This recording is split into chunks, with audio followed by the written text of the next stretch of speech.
ഓണത്തിന് തൊട്ടു മുമ്പുള്ള ഉത്രാട നാളിൽ മഹാബലി തമ്പുരാൻ നാട് ചുറ്റാനിറങ്ങിയപ്പോൾ വഴിയോരങ്ങളിൽ ഒരൊറ്റ തണ്ടിൽ തന്നെ പല നിറങ്ങളിലായി ഒന്നിച്ചു വിരിഞ്ഞു നിൽക്കുന്ന കൊങ്ങിണിപ്പൂക്കളെ കണ്ടു. മഹാബലി തമ്പുരാൻ ആ കൊച്ചു പൂവിലേക്ക് കുഞ്ഞു നോക്കി ചോദിച്ചു, നിനക്കൊരു പ്രത്യേക നിറം മാത്രം സ്വീകരിക്കാമായിരുന്നില്ലേ? എന്തുകൊണ്ടാണ് നീ പല നിറങ്ങൾ ഒന്നിച്ചു പേറി ജീവിക്കുന്നത്? കൊങ്ങിണിപ്പൂവ് വിനയത്തോടെ മറുപടി പറഞ്ഞു, പ്രഭോ, അങ്ങയുടെ ഭരണകാലത്ത് പ്രജകൾ പല ജാതിയോ വർഗമോ നിറമോ നോക്കാതെ ഒത്തൊരുമയോടെയാണല്ലോ ജീവിച്ചിരുന്നത്.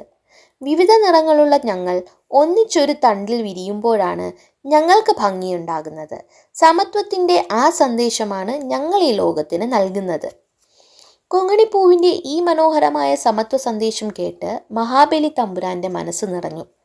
അദ്ദേഹം അനുഗ്രഹിച്ചു, എൻ്റെ വരവിൻ്റെ തലേന്നായ ഉത്രാടം നാളിൽ ജനങ്ങളുടെ വീടുകളിൽ ഒത്തൊരുമയുടെയും വൈവിധ്യത്തിൻ്റെയും പ്രതീകമായി നീ അവരുടെ വലിയ പൂക്കളത്തിൽ പ്രധാനിയായി ശോഭിക്കും.